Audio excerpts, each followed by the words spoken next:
Greetings, friends, and welcome into another edition of Our Father's Business. Yes, we are doing as He told us to pray for His kingdom come and His will be done on the earth. Yes, and seeking it first, His righteousness, as we're to be in His body, He in us, and we in Him. And there is no other way. It says, as you've received Christ, so walk ye in Him. Colossians chapter 2, verse 6. Rooted and built up, established in the faith as ye have been taught. Okay, abounding therein with thanksgiving. So thanks for joining in with us today. I have a good one for you. We're continuing on this theme of the family of King David of the Bible, who is the ancestor of Jesus the Christ, who is the ancestor of the royal houses through many branches. And we are covering it from aspects of the actual genealogies, actually by generation, direct links all the way up through the best sources. We have a text on this as you want to look it up through our website, orthodoxchurch.nl. We're going to have a good one for you. And we also have a topic where we're going to get into before we get started as well, which is on our basis of common law. Okay. Now, with that, we're to petition peacefully, as we are to do as a good citizen in any case. Even uscourts.gov, they're saying that we really heavily, federal government saying we heavily rely on the people to do these things in the local area, and they're passing the buck. They're not going to take the blame for every little bad thing that happens. Our system of government and our rule of law is published. If you look on uscourts.gov, the rule of law, there's an article right there, right at the main page, okay? And it says that the people are superior to both the legislature and the judiciary. So it's up to us to not do anything bad, but keep the peace, and go to our sheriff, which is the local county elected within his posse, okay, which is called the law of the land, okay, which is the people, okay, are to petition peacefully. It says when the First Amendment says that the right of the people shall not be infringed, and to peacefully petition. So where's the petition? Okay, we hear about people just like losing all their emotions, not having anything to protest. You know what protest means? It means to protestify, okay? To do a testimony, okay? And to have a message, okay, of victory, and have a message that you're looking for things to get done. So to do this, we gather signatures, okay? To do this, we provide those signatures and following the rules of the county or the state you're in to your county officials. This is the way of peacefully doing and demonstrating the peace. Demonstrating if there are rights being infringed or anything going on which is against the peace, which is normally going to be against the constitutions, because of the actual oath of office of every sheriff really helps us with the whole idea of this law of the land. Okay, the rule of law idea, which is that the people are above the judiciary and above the legislature. So that would be the sheriff, who is the elected representative of the people of each county. Okay, so I want to thank you for bearing with us on the video and audio difficulties we've had these last few weeks. We're getting a lot of progress each and every week, as I'm sure you've noticed. Okay, now as we're moving along, when you have a good petition, for example, it's going to have to be in agreement with all the constitutional ideals for your sheriff to be able to act on it. And you're going to have to prove the infringements, okay? And I want to tell you today that if you can really show that two people are conspiring to suppress your rights, or if any misdemeanor, if you know of a misdemeanor where two people are getting together and they look to suppress or they look to commit a misdemeanor, and you can prove they're doing it, that's called a felony. Whenever two people try to do a misdemeanor together, it's a felony. And you are required by law to either report it directly to the sheriff or to your local police, or you're required to report, and it has to have a date, a time, all these kind of particulars. If you're not sure, look up Bill of Particulars to do a lawful complaint. A verified complaint then can ensue, and you can petition your government for that sort of a redress, and you can either ask your law enforcement if you are required to do a citizen's arrest till they arrive on the scene, or if you're supposed to wait for them to arrive, and perhaps they need your help, maybe not. Check with them. Work with your peace officer there to help reduce felonies, most of all. That's the number one cause of the sheriff.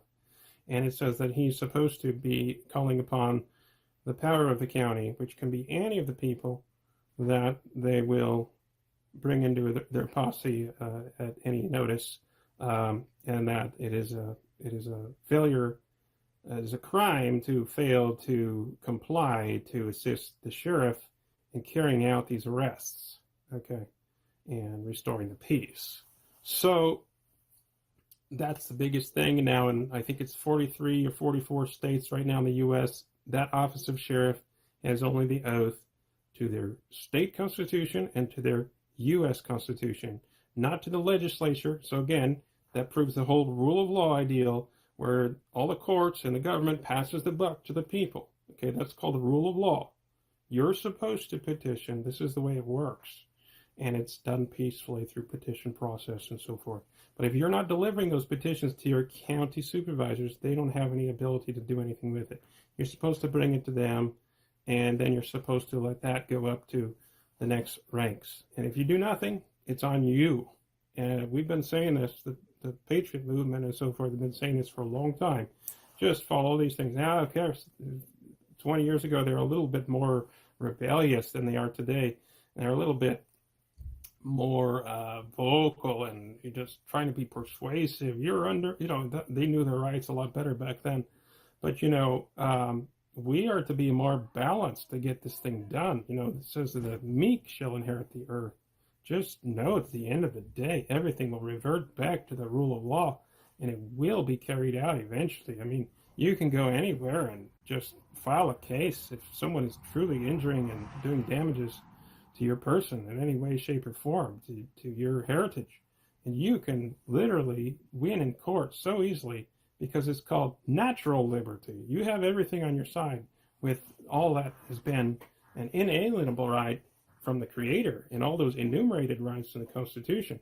There's just these people who are really going to lose is when they're suppressing our rights based on some new dream of a new artificial right, which has not yet been defined, is not yet in the dictionaries yet, but they're saying that your right of your inalienable right in nature from the Creator has to be suspended and all these kinds of things. And, it's really just a foreign neoliberal takeover of fifth column from a foreign enemy who set these neoliberal, globalist, fake kind of non-state kind of ideologies, anti-state ideologies, when we know that, all the powers in the people, and they're represented by independent legislatures in each state.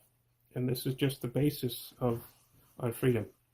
And so we're looking forward to see that all pan out in the end. I mean, it all will. It'll balance out. And nature takes care of itself. And we keep interfering with nature, we keep losing. So let's go back to the natural laws. We're not going to lose. We never will. Those are called inalienable rights. The so-called new experimental, they are not sure if they're in the dictionary yet, but they're not biologists yet, but they're saying that they have the right to take away your natural rights from the Creator.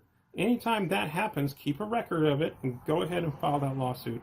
Get the damages if it in any way damages you, and in any way your heritage gets damaged, or what you're going to pass down to your descendants if the value gets decreased by those actions.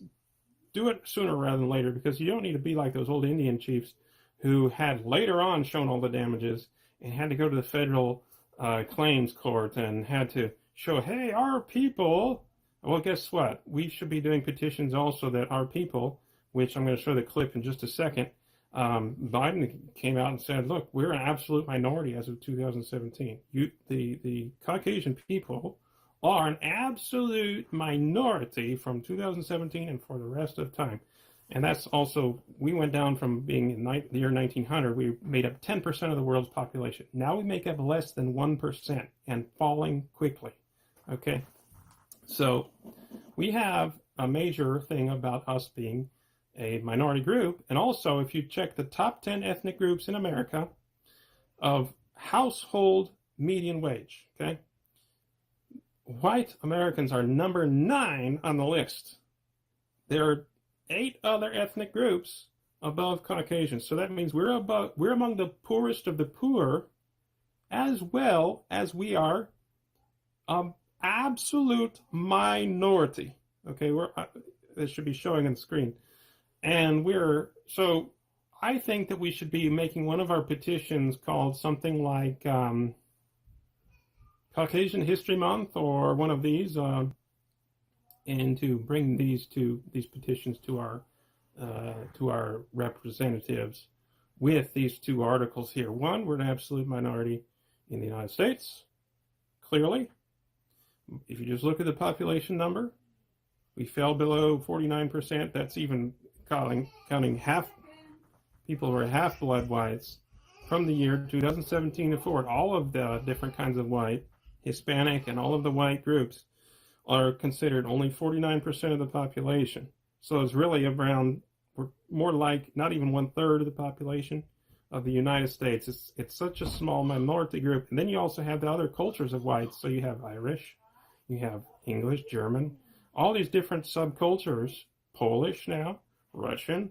You have many different little subcultures, and each one of those have their other neglect, and they're seen as only white by the other people. They don't respect all the different cultural values. Dutch, for example, all the different ones who have these certain ways of life, which are the only thing that unified us all, not was the color of our skin, but was our God, Jesus the Christ. And we came together, it says, for one aim for the first 300 years. In America, it says, for the advancement of the kingdom of Jesus Christ and maintaining the purity of the gospel. Article 6, Section 1 says in our U.S. Constitution that all of the engagements entered into before the adoption of the Constitution shall be valid. Okay? And that counts, and it says up in even the Articles of Confederation before that, the way those were adopted, all of this. So this is why you have common law prevailing, and that's why the rule of law has to do with the people following the law and being good citizens. Okay? And that's a big part of enforcement of the law. Okay? Even the militia will, in the end, if there becomes a calling up of the militia, it says that they're going to execute the law of the Union. Okay? So we have all of these former compacts and America's first Constitution, like I said, for the first 200 or 300 years, with the text that says that we all had one aim, the advancement of the kingdom of Jesus Christ and maintaining the purity of the gospel. Clear as a day what that means, okay? It was about our God, and it didn't come from anything else. His grace through Jesus Christ, and those who are in Christ have these things. If not, we're going to be blocked. All the blessings are blocked without Jesus Christ. So don't anyone tell me anything else. We've got to have Christ, and he works in us and through us. Okay, that's how it works. Those who are in Christ will then again have those blessings and what they call privileges, this divine systemic privileges that come through those who are in covenant relationship with Christ. Anyhow, today's message is about some of that grace as well, going on in the earth with the definite covenants of the house of King David. You can go over what's called the Marks of Israel. We have 110 Marks of Israel and one really nice article on our website called the 110 Marks of Israel, where you can see the descriptions of who the Israelite people will be in the future and how they have been and what they'll continue to do, and all these covenants, so that you know that God is true to his word and he keeps his covenant with his people. So then, I mean, you won't understand any of the Bible if you don't know who Israel is. As we know, it already says in, for example, Romans chapter 9, verse 3 and 4, that the adoption pertains to Israel, the law pertains to Israel, the prophets pertain to Israel, the giving of the law pertains to Israel, all of the different things pertain to Israel, even the adoption pertains, and it says, for their flesh Christ came. Okay, does it get any more clear than that? Romans chapter 9, verse 4 and 5. So, I mean, it's just a very, very foundational understanding throughout the New Testament. It's called the kindred tribes and nations. That's the word for Gentile. It's like the word where you get the word for gentry, which was when you have to prove at least 10 generations that it's been your family for descendants to have that title in your blood and in your family, to have that estate inheritance, to have that rank, and to have that land, and to have that position of authority and ownership, to be able to have subtenants under you on your land, to be able to be ready to be called up in knight service and to employ knights under you. You had to be able to demonstrate at least 10 generations. That's how it dealt with all true estates throughout England as well as throughout Europe. You had to prove the gentry. Okay, the Gentile tribe. This had to do with your head of your family. This is very big in the scriptures. This is why, and this is where heraldry came from. Literally, it says you assemble under the ensign of your father's house. The assemblies were so important, and they bring the tribal banners out to this day, and that's where it came from, where you look at all the European symbols that they have. So, I mean, the attack on Israel is just the attack on God because we're called his heritage. He wins in the end. Ha ha, it's over. Done deal. We don't have to do nothing, all right? But just do your duty. I mean, come on, let's just do some basic petitions. If your estate inheritance is being damaged, or what's going to pass to your children are being damaged, then go ahead, get into court right away. Go ahead and prove that, you know, your basic injuries and damages have occurred, and it's very clear and plain that very specific steps were done outside of the norm that they chose within their mind, and it came from, you know, not that it's, you know, handed down where in every generation they continued the same, like in our case, for example, we're impenetrable because literally we just stand upon the word of God, which is taught in every generation. And we just stand on what's well known. They say that we are an absolute minority. And just to basically say don't steal, basically say that don't kill, of actual estates that actually we own, that actually we bought and paid for with money, that actually we had treaties ago, 300 years ago, 400 years ago, and that, you know, we even our ancestors gave restitution to the tribes who we hindered. And we're happy to see that justice continues to be carried out, and we can continue to see that the rule of law will continue as we just continue to stand up and do all the things that are just according to law. And so, you know, this is part of our message, and we have another article or so on our website on the rule of law. You can go on orthodoxchurch.nl, go deeply into that. Now, there's another current event or news from this week that has to do with people being stripped of food stamps. So, I mean, not only you have this week, the Fed announced a big thing. Now, you know that when the Fed announces something, you know, things really start moving. Things start changing quick.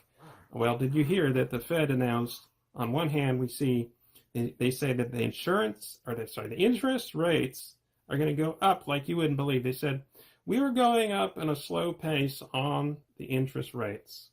Now we're going to go quickly because we have the numbers in that say, this is what the Fed chair said. Whenever he speaks, the stock market responds, everything responds. This just came out yesterday, okay?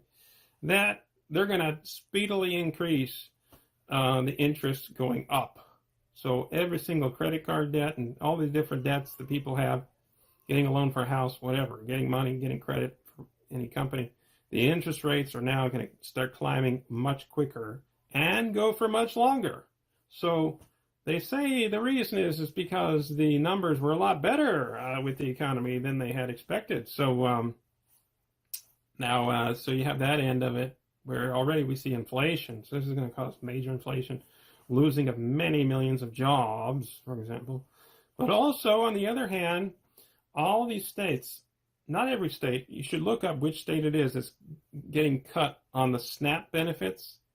That's the food stamp benefits. Look it up and see if people in your area are going to lose $100 to $300 per month on their food stamps, because literally that's what's happening in many states, where everyone in the whole state is going to get, who got food stamps or who are on food stamps, are getting cut. And the average, they say, is $82. But some families will lose $250 or more, is what they said. So look out for that. You know, I hope you're safe and secure where you live and in your state, that they don't have a major problem with this shortage and the prices going up on the food on one hand. Now the costs and the interest rates going up, so inflation is just about ready to really start, which Biden says is a good sign that the economy is doing great. So, you know, and then on the other side of it, of course, the people being stripped of their food stamps. So they aren't going to be able to afford food. A lot of these homes, and a lot of them don't grow their own food. And again, is it like they say, nature maybe sorts itself out, and we're interfering with nature? I don't know. But look, if you trace any of these people, blacks had the most land ownership. They sold and they loved to move to the cities. Okay, they didn't want that land.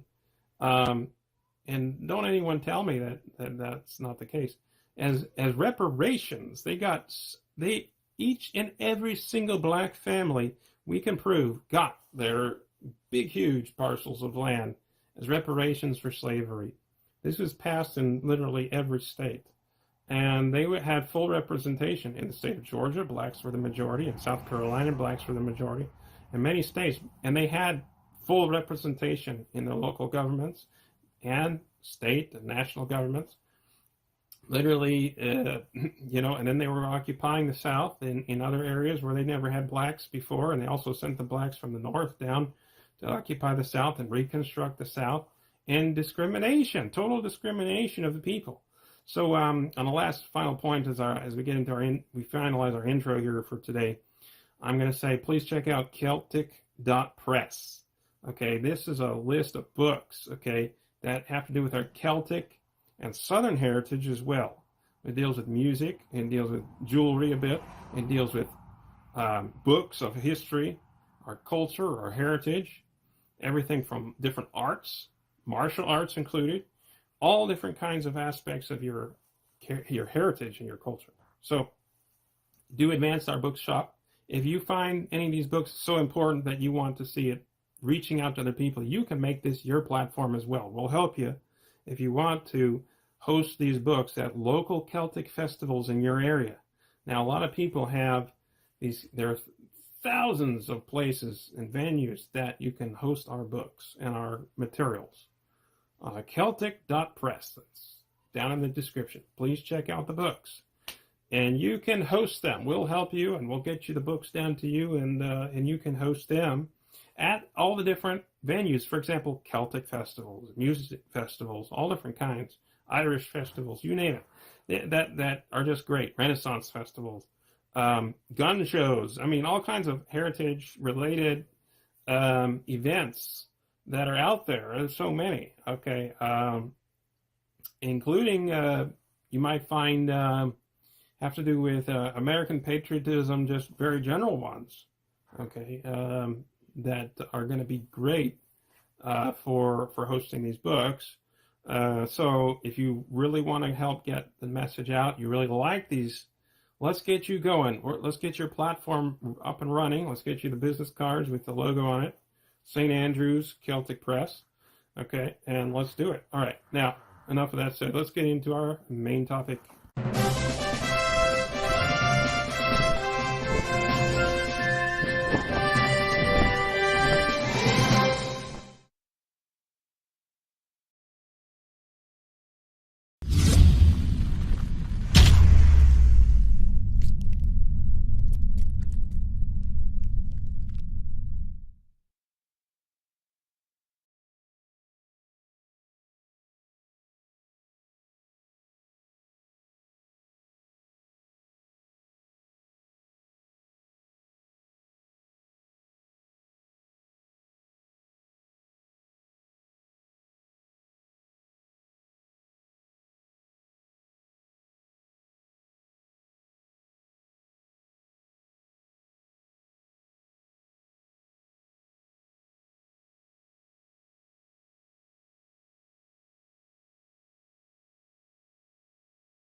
Greetings, all of our watchmen out there and those inquirers and those members of the Priory Salem.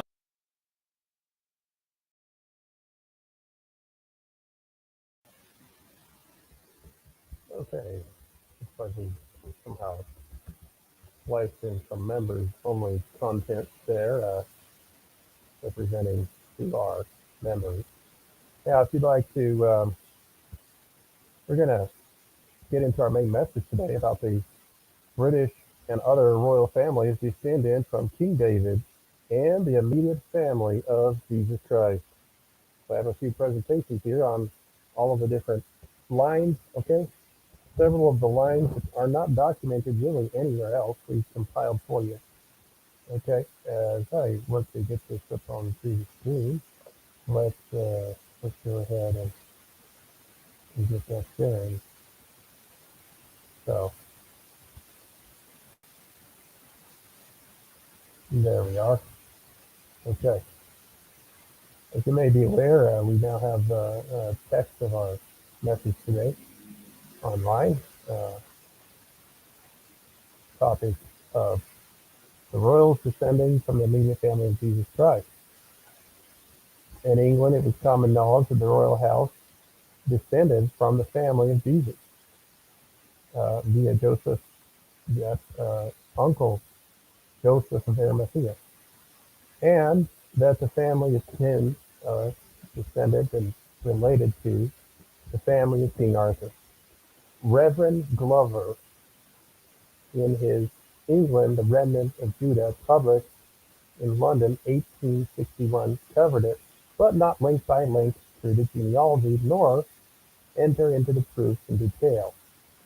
Since then, the whole subject of Her Majesty's Israelite ancestry has been further examined by various students and writers of our Israelite origin.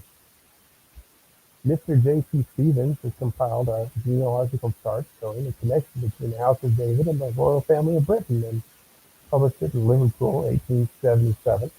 And this gives the descendant from Abraham to Zedekiah in full, as shown in the book of Matthew, and it gets 12 generations between Haramon and Victoria. So thus, of course, omitting Queen Victoria down, for many other generations. It just gives a very general summary, omitting a great number of links. The descent from the royal house, the royal family of the royal line of Judah, is, however, no new discovery.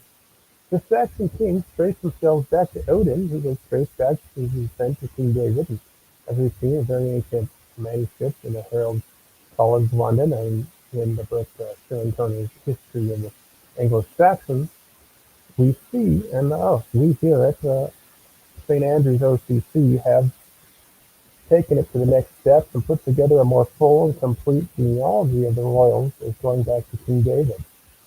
Our compilations rely on such foundational works such as Anderson's Royal Genealogy, published in London, 1732, a very important one.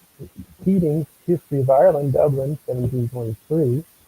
Levonet's Genealogical and Historical Arts, and numerous other older histories that they relied upon, original manuscripts, and so forth.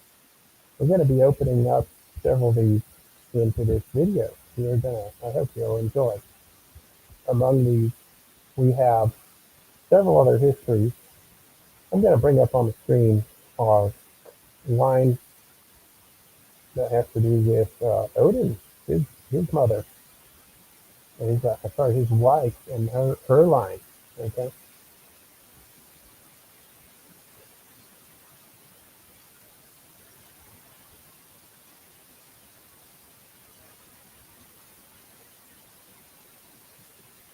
Okay, we're getting that up on the screen.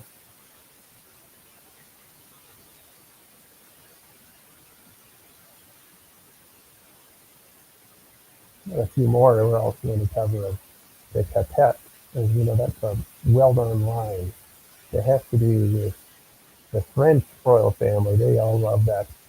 They took things to some further extremes. They have to do with the Sangreal legend, where they want to now, in recent days, in recent years, and say, oh yes, it's also the actual family, where they want to say that Mary Magdalene had married Jesus and had children with him, but of course, we know that's not really the case. We're looking at the fact that the main history showed Joseph of Arimathea, his children, as well as the family of his um, cousins. Okay, we have several of these lines mapped out. Okay, now let's get into that. As they moved to Britain, okay, this was a safe refuge place where even up until way later on in history, it was the most protected region, escaping the Diocletian persecutions and so forth. Fourth and fifth century, the most safest place for Christians to be. Now, let's get into this.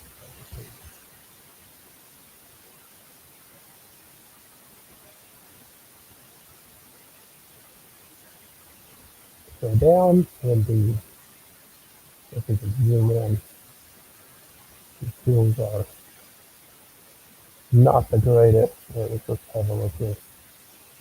Zooming in this tool is not so handy. We'll be continuing to work on how we can present this.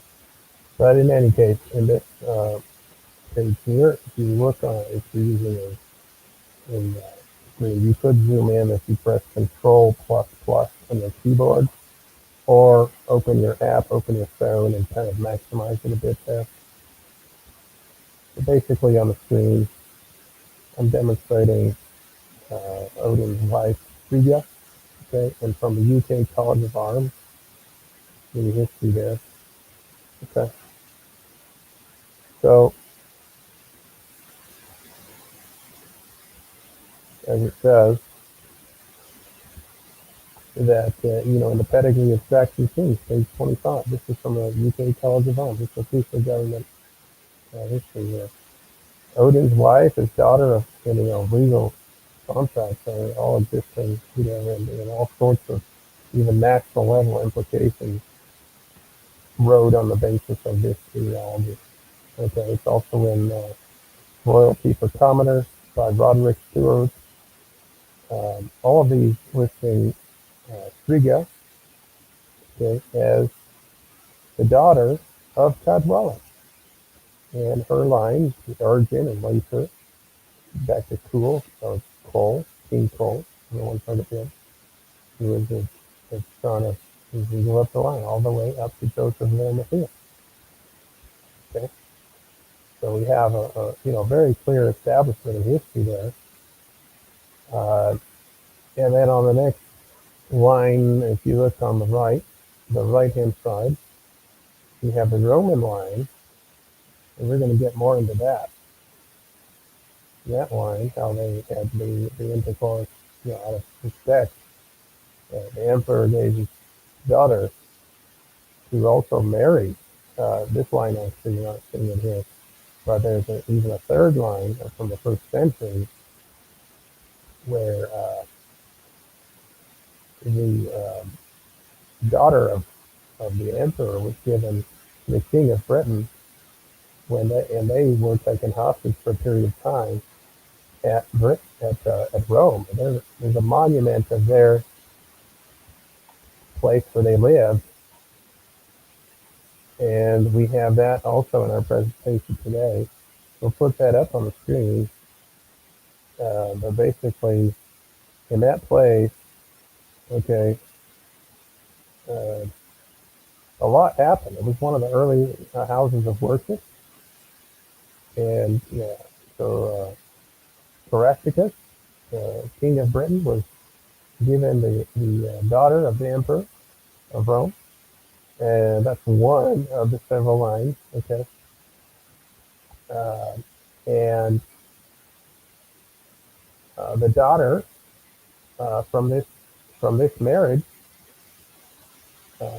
Gladys, later on married Rufus Putin, who was himself a Roman senator. Okay, and they worshipped at the Palatium Britannica in the 1st century. These are when those great wars between Rome and Britain.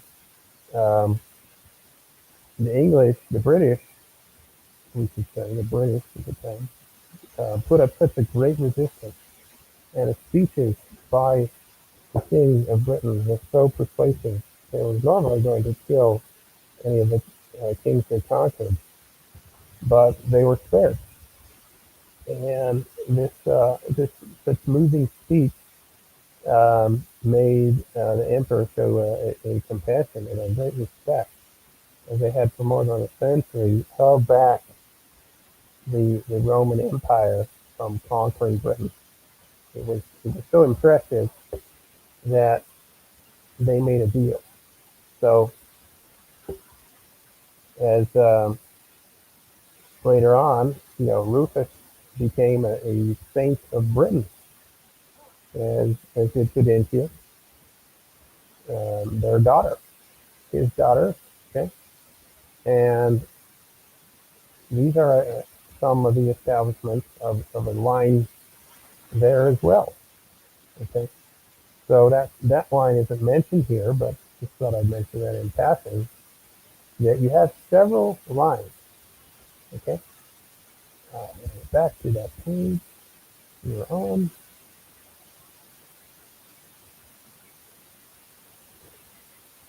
Okay.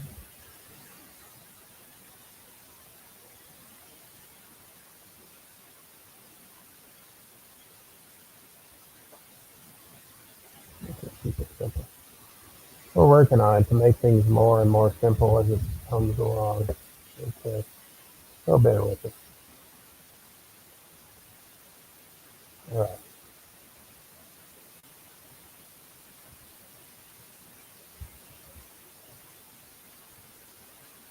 So as you can see,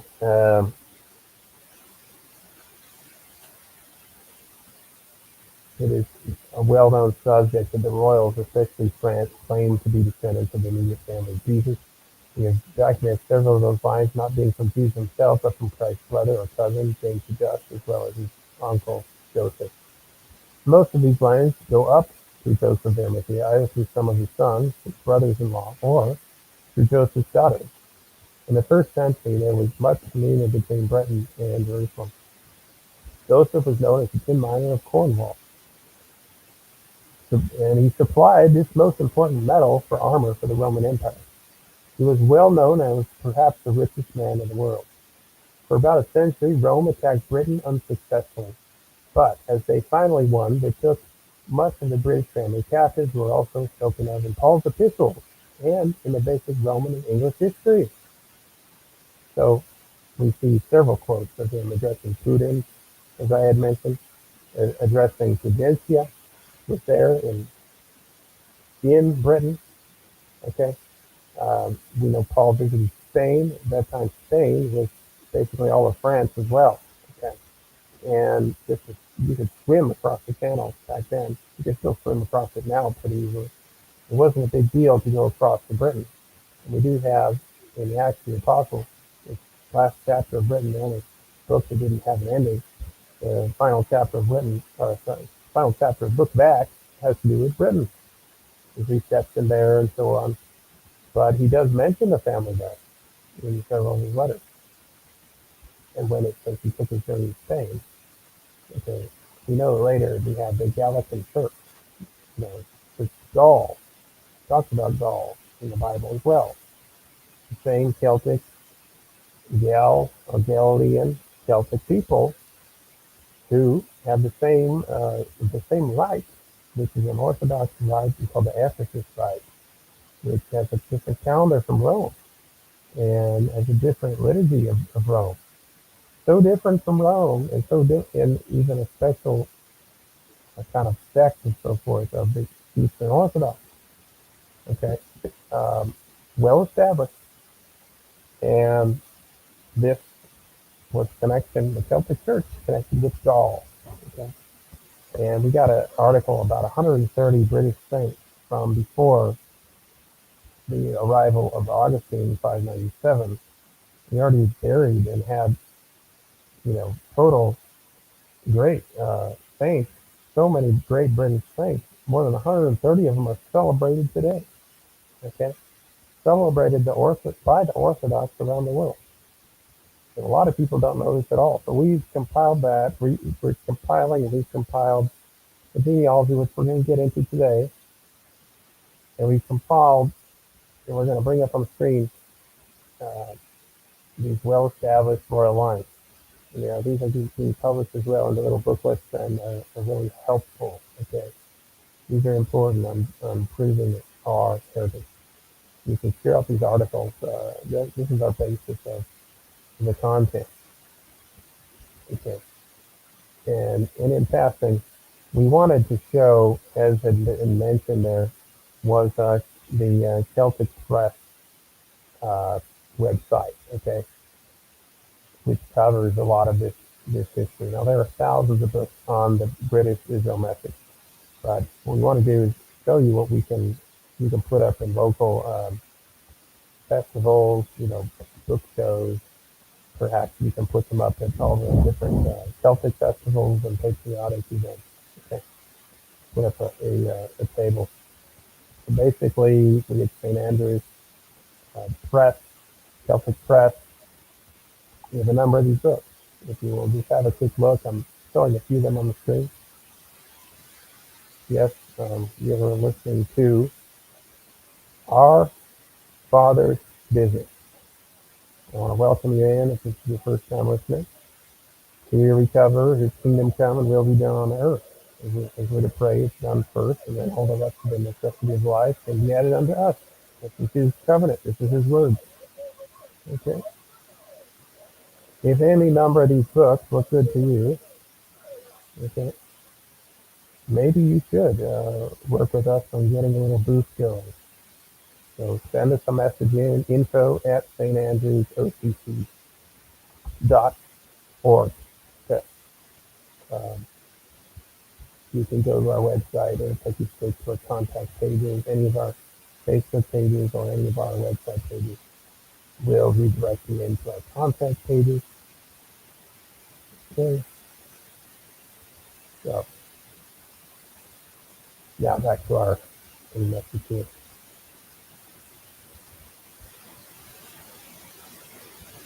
So as I mentioned, it's a product of that detention at Rome. Okay. They didn't only bring this, one generation. There's 3 generations of Brits. It was his grandfather, his son, and his son, his son's son. His grandson. So his family was well known. Okay, and let's get down to today's Roman Western tradition shows St. Peter the Holy Apostle as Rome's first bishop. However, it doesn't correspond with the most verifiable account. Okay, we know that the brother of Pudentia was Linus, okay, which is the first pope. So the Roman Catholic Church wants to say he's the second pope. But actually, we can show you that doesn't really line up with history. Okay, history records at least 3 visits of Peter to Britain. On his last visit, St. Peter appeared on the very spot where once stood the old British church of Lambeth. St. Peter's, where stands the present abbey of St. Peter, Westminster. The legends on public display at St. Peter's at Cornhill relate to the historic founding of the church there by King Lucius in honor of Peter's ministry efforts at Britain. Peter was expelled from Rome by the Emperor Claudius in 40 AD, where he returned with family and fellow exiles in Great Britain. Yes, it's not only Constantine who's, the great Constantine in 325 AD. Yes. They talk about the Council of Nicaea that he put together. Well, not only he and his mother is well known as being of this British royal family. Their grandfather was King Paul. I also have it, I have that up on the screen. St. Helena's line, okay, is right there. So, and we have most of these royal family, they trace back to King Pharamond.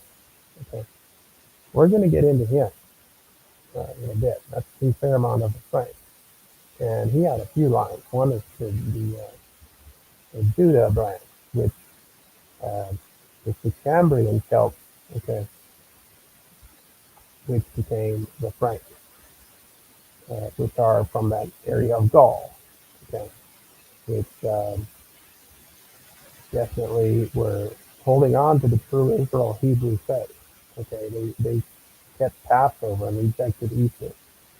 Um, and these things like the calendar, the dating of the calendar, straight from the Bible. So these great witnesses we have are just phenomenal. It's so extensive. For example, they kept the Saturday Sabbath, the seventh day of the week. Scotland didn't keep and didn't even know about keeping a Sunday until St. Margaret started imposing it up there, right? St. Margaret is 11th century, right? This is also well-established history. I've written about it in my book, the Sabbath in the Orthodox Church. Literally, I quoted 40 early church fathers who totally advocated the Saturday Sabbath.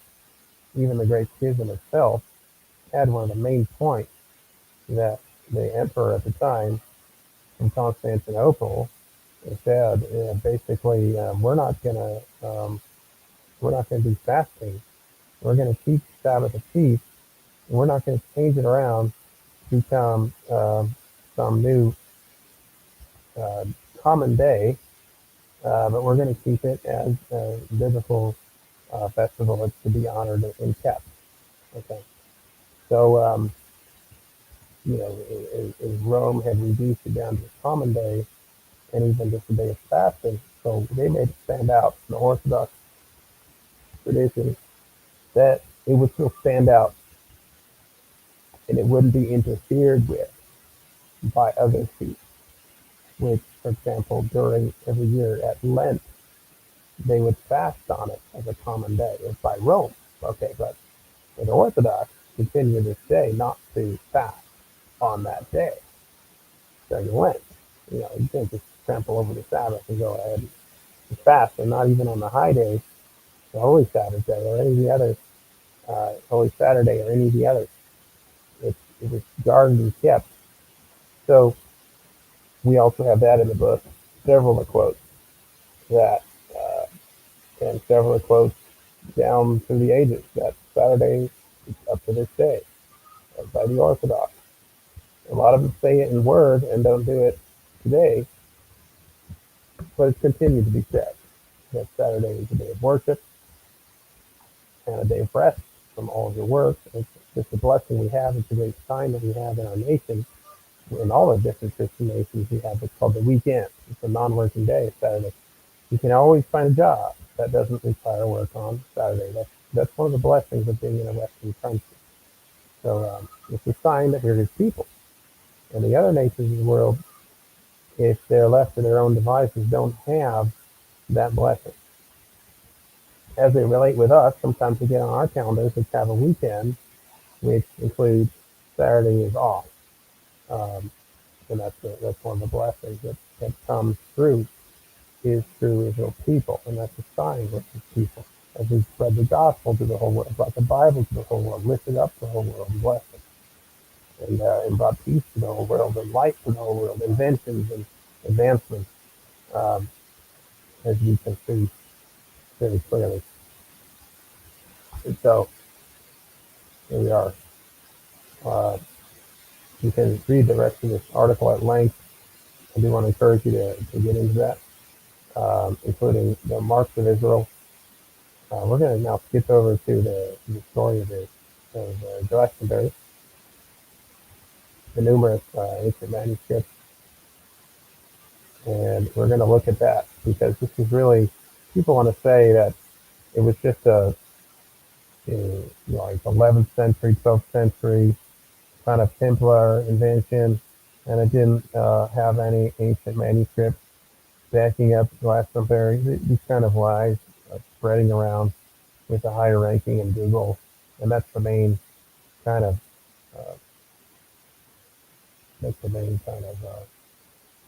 story that they're teaching. So it's horrible because look, there are all these major manuscripts. Okay, you got a bunch of them: 4th century, 5th century, 2nd century, 6th century, again 6th century, 6th century, um, all sorts um, of records, and you have all these different accounts of the time. Like Gospel of Nicodemus. I mean, it just goes on and on. You have a lot of them, for example, are very well reputed later on as well. They continue by the main historians and the most respected historians down through the ages. Continue to show that Glastonbury is truly a place founded by Joseph of Arimathea, together with Christ, as the earlier say that he even was there as a boy. Okay? That Christ built the early wattle church that's there, that was there till a fire um, some centuries ago. And, the roof is extensive. Okay? So we're not dealing in just some myth about Joseph of Arimathea in Britain. It's heavily covered. Okay? Whether you want to go into the Melky fragmentum, okay, you have the ancient Welsh history. Okay? You have the pedigrees of Welsh saints, also to this period of the early. You have the early triads of Wales. Okay? You have so many that describe. You have Saint Brighteon, the King of Wales. His ancestry very clearly recorded back to Joseph of Arimathea, and also the father of Charlemagne, one of Charlemagne's main wives. Okay, um, and the whole Frankish family as well, descended from King David. Okay? People want to call them also the Holy Bloodline. Okay? Um, and there are some myths about that, but we do know that the truths are this line from Joseph of Arimathea and his daughter. Okay. Now, I'm going to get into some of the saints that go back from the 1st century and before, way before, I should say, before Augustine. 597 AD, Augustine came over, but we got some strong proof here for you. Um, this is in process of being published again. This document has been put together by St. Andrew's OCC, and I think it will be a blessing to anybody who will take their time to use it. Right. Okay.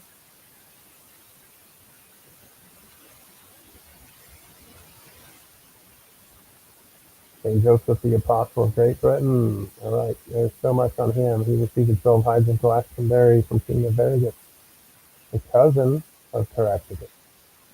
Okay. After the death of Aristobulus, Bishop of Britain, AD 58, Aristobulus is celebrated around the world as the first Bishop of Britain, right? All Orthodox celebrate him. He died in 58 AD in Britain, and at that time, Joseph of Arimathea was reconsecrated, not just to be apostle of Britain, but now by St. Philip, he was consecrated as chief priest in Britain. And St. Paul joined Joseph in Britain, okay, and starting in the year 60 AD, okay, that's when he was ordained Bishop of Britain. Okay, well, chief priest and bishop is a pretty close one, although bishop is more of a city administrator, while priest is a more of a ministerial religious less secular type of a title. For the first century, Welsh, Judean, Persian, Egyptian, Spanish, and Roman records describe the Egyptian as well, in Egypt. They describe his exploits. He was one of the richest men in the world, as commanding what we called at the time the Nazarene and Galilean and Essene blue tunic armies. These are also now known as the Colby priesthood. Okay, he's called the first Colby. And his coat of arms formed the St. George Cross of Great Britain. It was turned red. We have another one that was green. At the latest stage, we had the history of it turning red. But Morgan's history said after he was exiled to St. Gall with Lazarus and Mary Magdalene, he was joined by 40 more from Jerusalem before setting sail to Britain. We know that in Alfold's history, authenticated by Vatican manuscripts and archives received by Emperor Theodosius at the Palace of Pilate in Jerusalem, it says, and that's called also, what was that, the Acts of Pilate. It says that Joseph came with 600 companions. And some are saying that that's what when they were stranded at Marseille, they put on a smaller boat at first when the Jews kicked them out of Jerusalem. They were sent on a boat without a sail. That's the main history. And they came and rescued him because one of these, the Duke of Meads, was baptized by Joseph in the city of Salem. And they joined him, brought him to Britain and killed the King of North Wales eventually, who had Joseph as a prisoner. So there are several overlapping histories. There are little pieces of the puzzle there, and they all come together. So many different accounts covering different parts, and we do know that even all the way 1,000 years later, in the Domesday survey, after William the Conqueror, the Norman, conquered Britain, that the survey showed that there were 12 hides of Glastonbury that never paid tax because they were dedicated to the church. Okay, isn't that amazing? So, we have several on the list. St. Andrew the Holy Apostle, then we got St. James the Just, Brother Jesus, and Flavius Dexter, quoting his ecclesiastical Benedictine historian Cressy in his church history.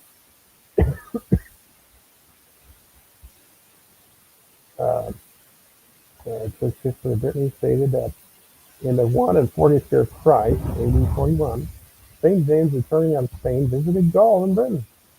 Okay. Other records confirm this date of his first visit to Britain, and some records claim he was present at the death of Mary at Avalon, Mary, in AD 48. James was the first bishop of Jerusalem, calling together the first apostolic church there. Okay, right, that he was elected there, right, at Jerusalem. And he was later kicked out together with Joseph of Arimathea. The next council wasn't called together until Constantine the Great, 300 years later. Now, I know people have these other issues about the installed bishop. We have later on that when this was restored, there was St. George. Okay? And later on, you had, of course, in those days, finally, in the days of St. David of Wales, he went to Jerusalem from Wales and was consecrated as an archbishop for Wales. So there's quite a bit of history there. I think you'll really enjoy it if you like to get a list of the 130 different different saints. For example, we get into I believe it's next page.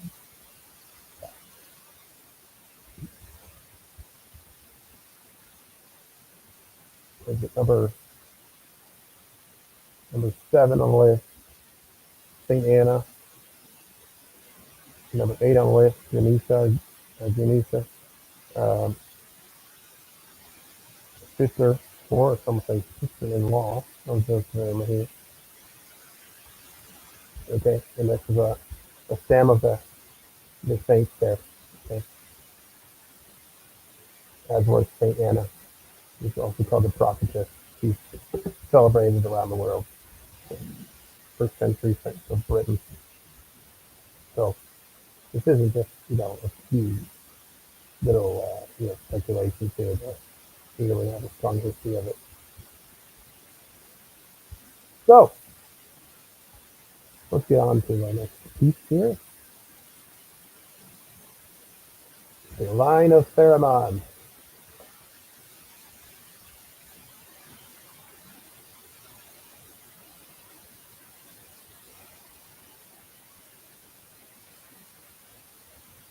All right, should be coming up there.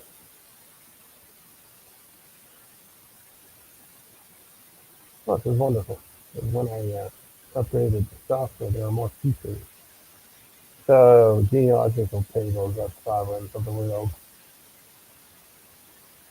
We use strong sources for our references in the genealogy.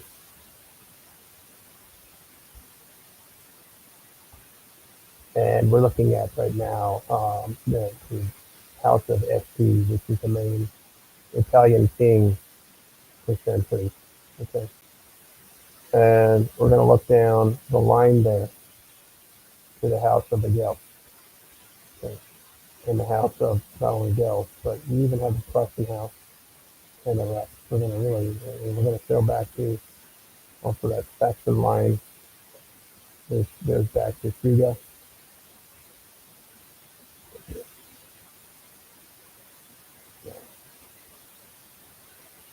On this page, okay, go, what you have there is pages actually submitted at 309 AD, and his son Bernard of Rome.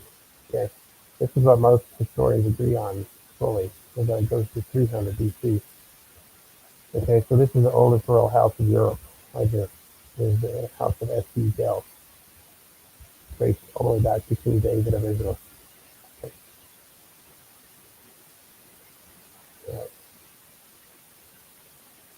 Otto.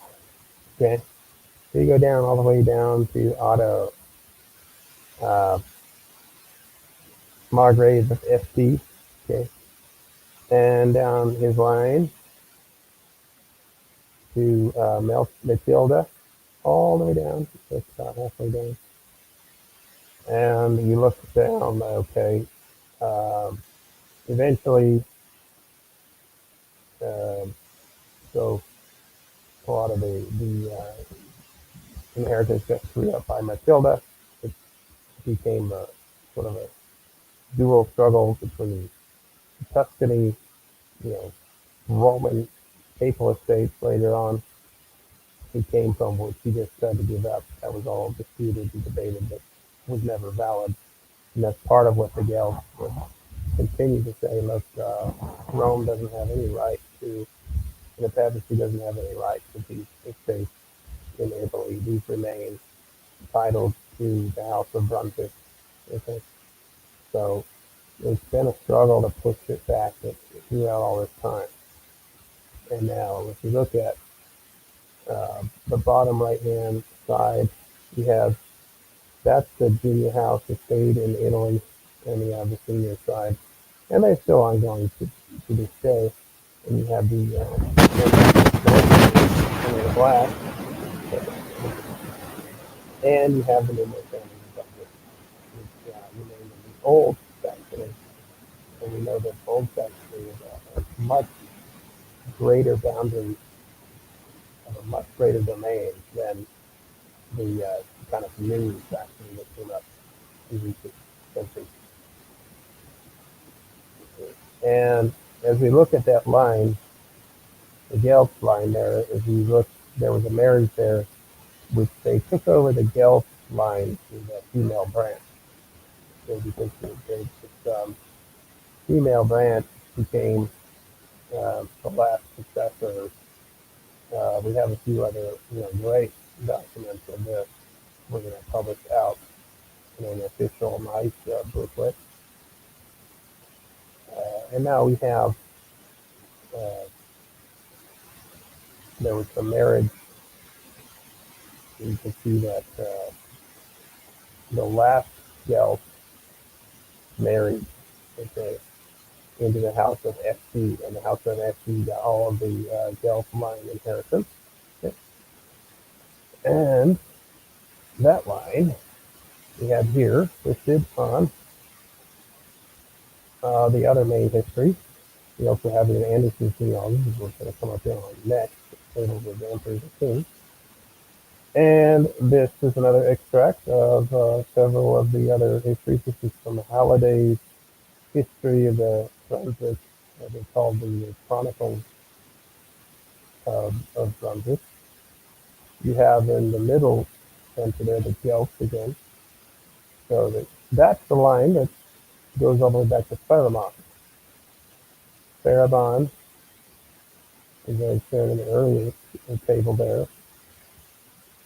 As it went back also to the Briggs family, to Joseph of Arimathea.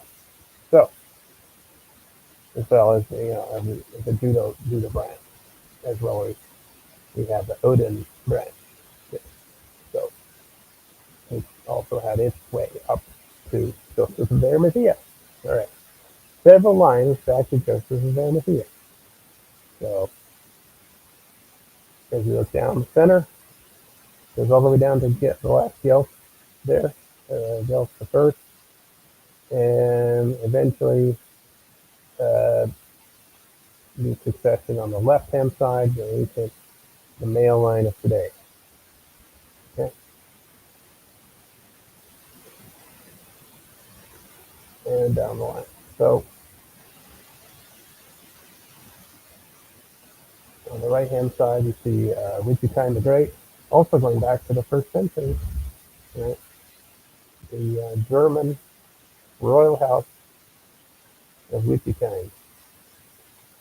And his branch, you have the Wittgenstein, which is the main line of the house of Saxony, the Free Saxony, which is represented today by the white horse on the shield. And, there's only one family that holds that shield, and that's Brunswick. Okay, which is between Old Saxony claim, not only for Westphalia, but also Eastphalia, as cultural representatives to this very day. Okay. So that was a big part of Saxony. Okay. And at the same time, they were dukes and princes of East Friesland. Okay. That East Friesland was anciently part of Brunswick. Okay. So I'm going to go down to the next page. So we have a whole big part of Europe. Okay, and here you have the Dukes of Saxony from the family of Welfa or Guelph, and it goes up from the top from Pharamond. There you have him again.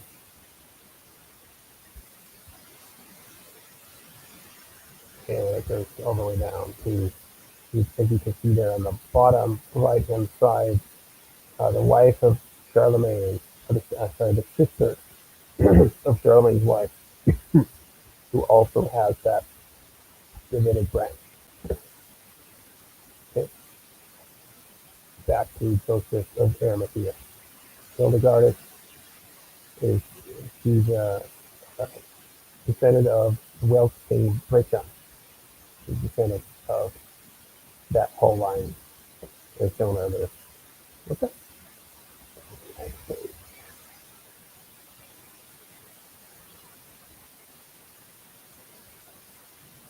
And here, the original Council of Zollern, as you know, Hohenzollern, Nuremberg, Nuremberg. Also, terminating at the top, He has Pheromone, the French. You can look it up and also Wikipedia or anywhere about the history of the French. It traces them back to Troy. Okay. That's also the Trojan royal houses are usually going back to the house of Judah, to actual the son, everything in the scriptures, son of Darda, Carcal and Dardanus, which are well-known Trojan kings. Okay, it says that though him or gives a line of sons and grandchildren, is the line in the scripture of their descent from Judah himself. And it says that that branch, which is the Zara branch, which went westward immediately, and the Pharez branch, which stayed in Jerusalem, stayed in Judea, okay, and which that means, and also went into Egypt in captivity and later came out of it. But you had the Zara branch always was in the west. And they became the Trojans, they became the Spartans, they became the Italian emperors, they became also later on the British and Irish. These Zara branches, the Zaragoza, also in Spain, okay, are all that Judah branch. And they carried the throne of David later on, when the two lines were reunited by Jeremiah the prophet, as it was in fulfillment of the scripture. So they knew right where they were at. It says that Solomon was wiser than all the sons of Dardan. He gave them lines from Carachal and other down the line.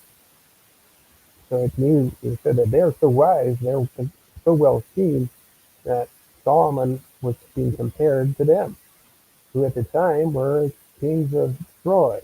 Okay, and that line is the Pheromone line in the Franks. Also, it's the line of the earliest ancestor of, if you look up the ancient annals, which is his name was Brute.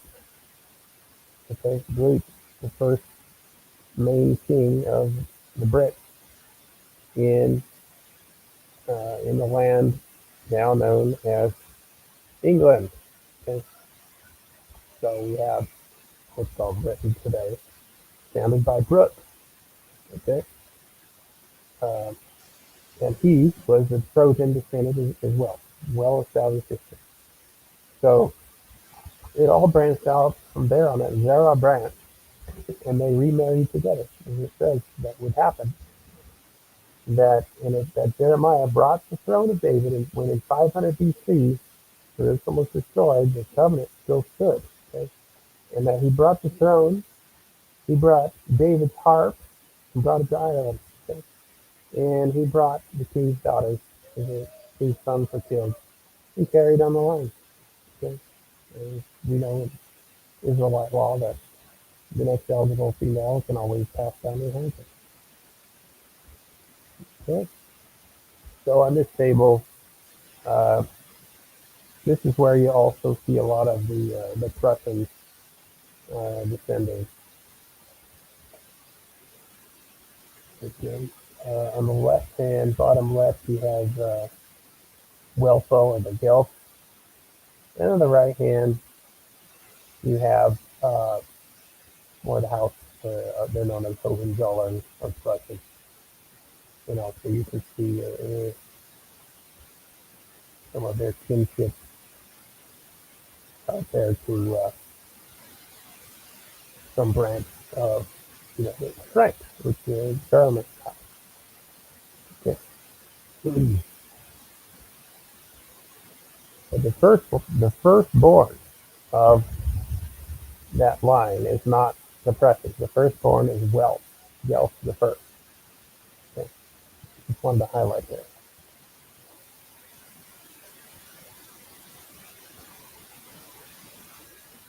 So we have these histories coming out and being published.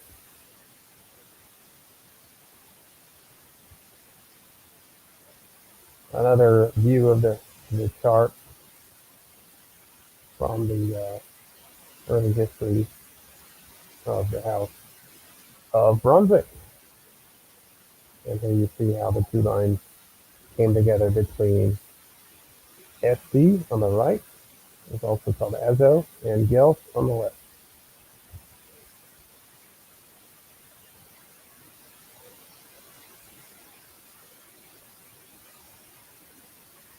Now, interestingly, the dukes and kings of Lombardy, who seated a dozen of the ancestors of the House of Brunswick on the throne of Italy, crowned with the Iron Crown on the throne of Italy, all the way down to Otto IV. He also would receive the crown of the Holy Roman Empire.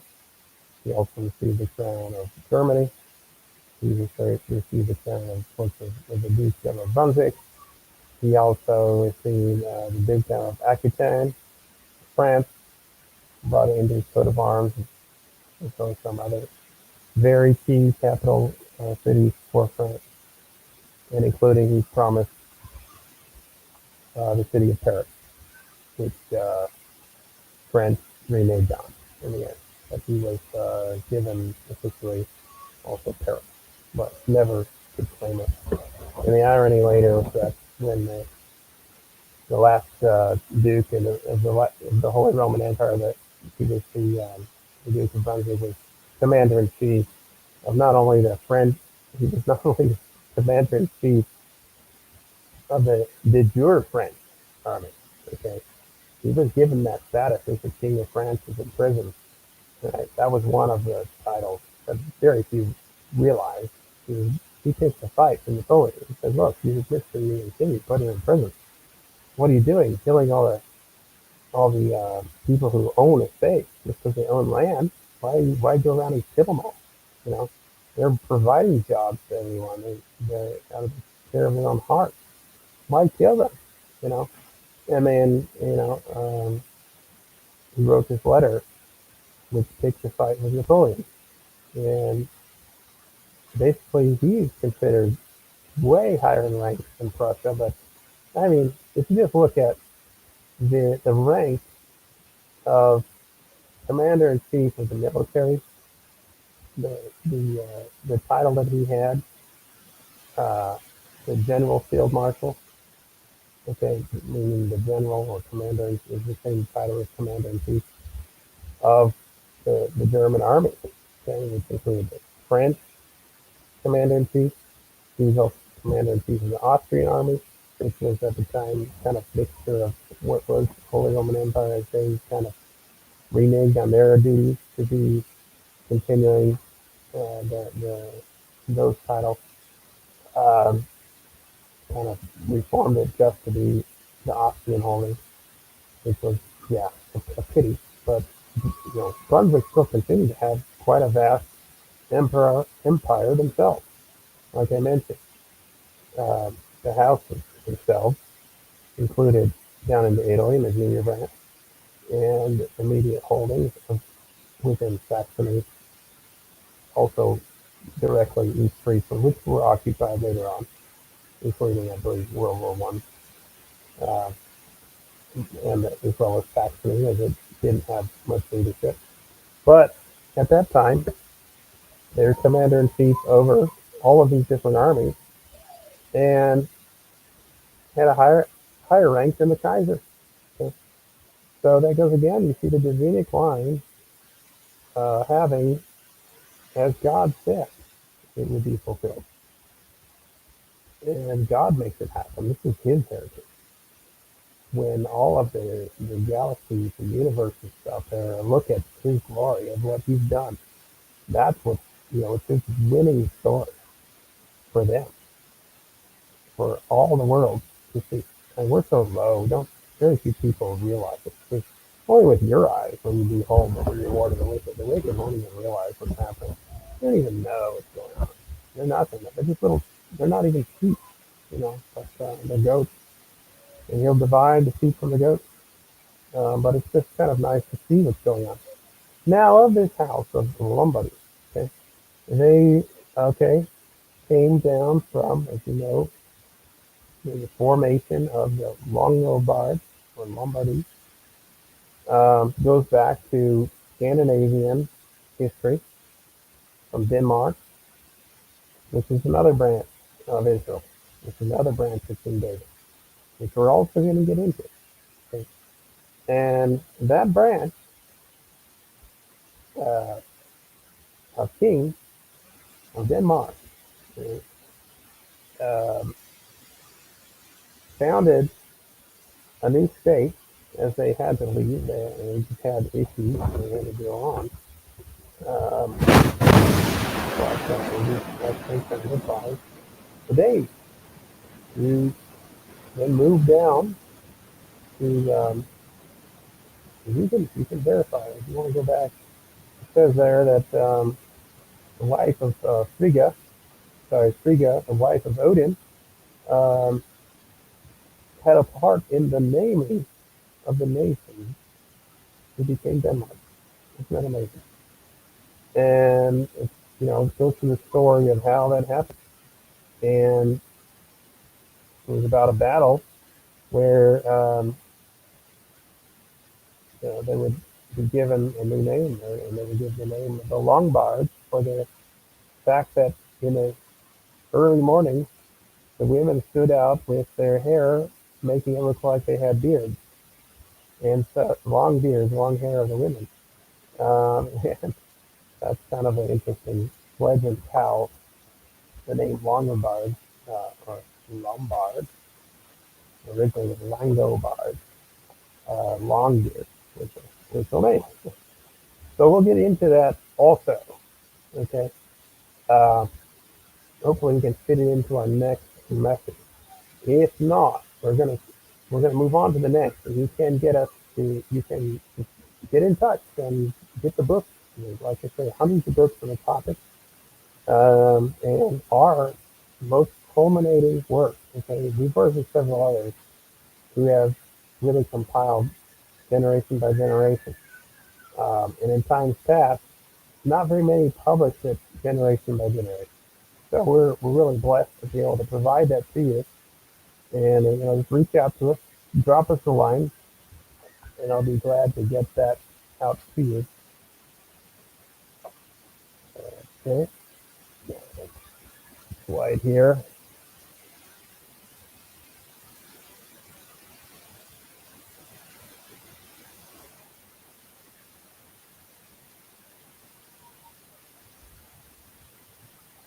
God bless you, and thank you for bearing with us as we're dealing with this new kind of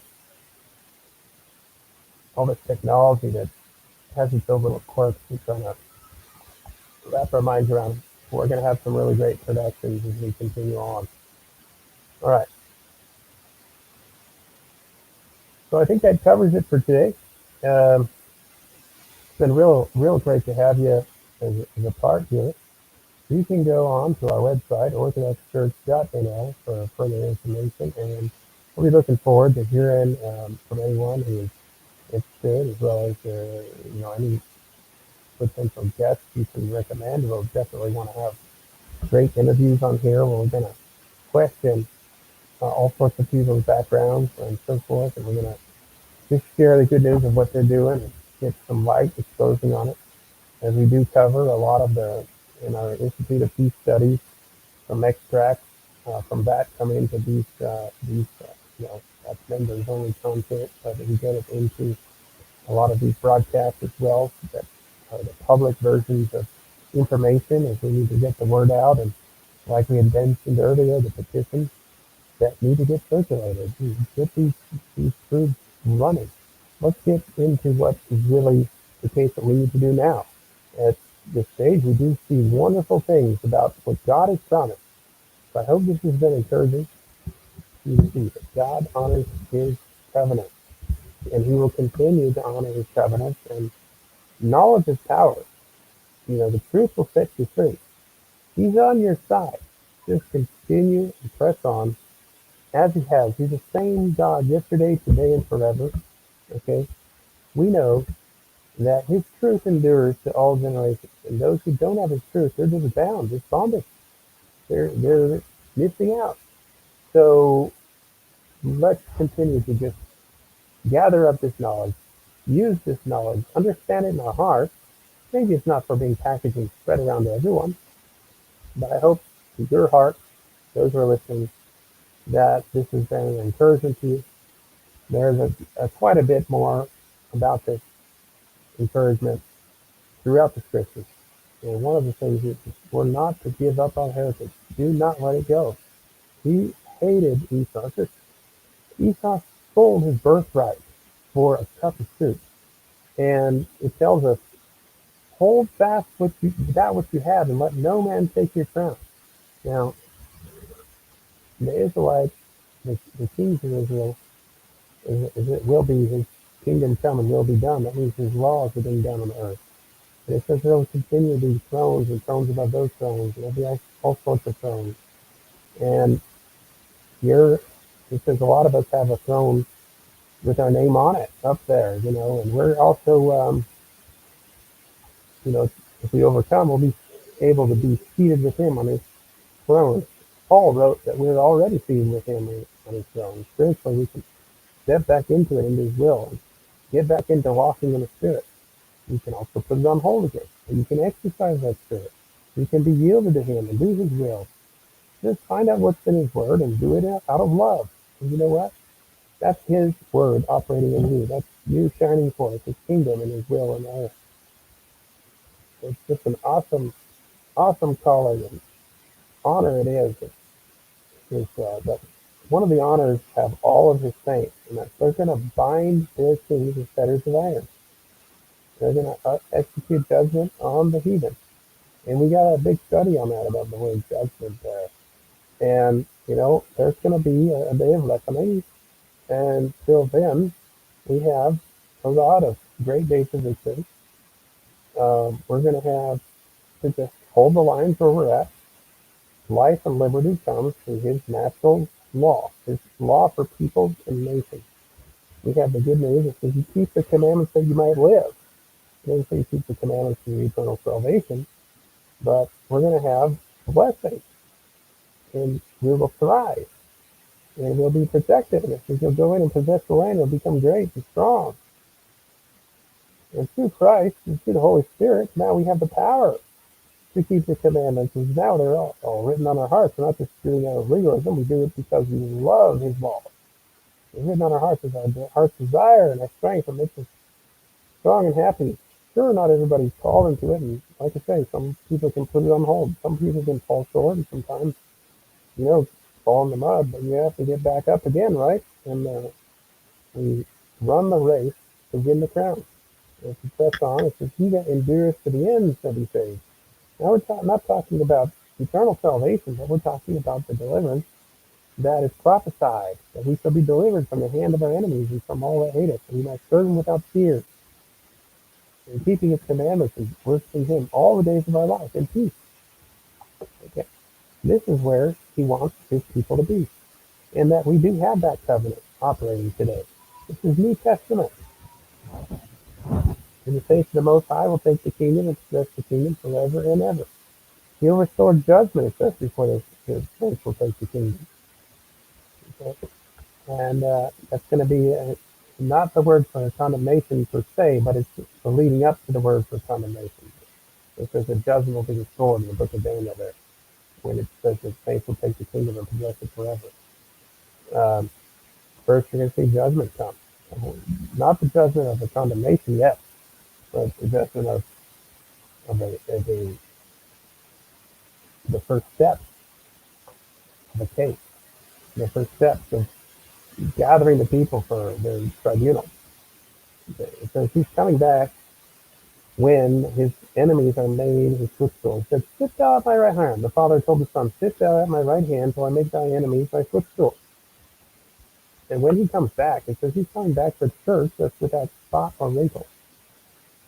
And he's not coming back to a bunch of feeble people. It says there's not one feeble among our tribes. They're going to be strong in him and in the power of his might. It says, though we are, it says, don't be deceived that, guess what? The dead in Christ will rise first, and then they which are alive and remain well, they will join us together. So we're going to have these great days of victory, but before it comes to that very, very end point, first the dead in Christ are going to rise. Right? So we're going to see these wonderful things happen. And until then, we're going to have to keep with the program, or you're going to have Elijah or these others who are going to whip us in shape. If we don't get our act together now, it'll be too late to have your crown then. So we got to keep working on it and pressing on. And by his grace and through his help, we can do it. keep us in your prayers, please. You know, it's a blessing to be able to do this, but without prayer, it doesn't really amount to much. So, you know, it says that one of us can put 1,000 to flight, and two of us can put 10,000, and I think four of us can put 1,000,000 people to flight. Right? So, if you just keep doing the math. So, let's keep on at it. We'll be looking forward till next week, and take care, and Yahweh bless you. Bye bye.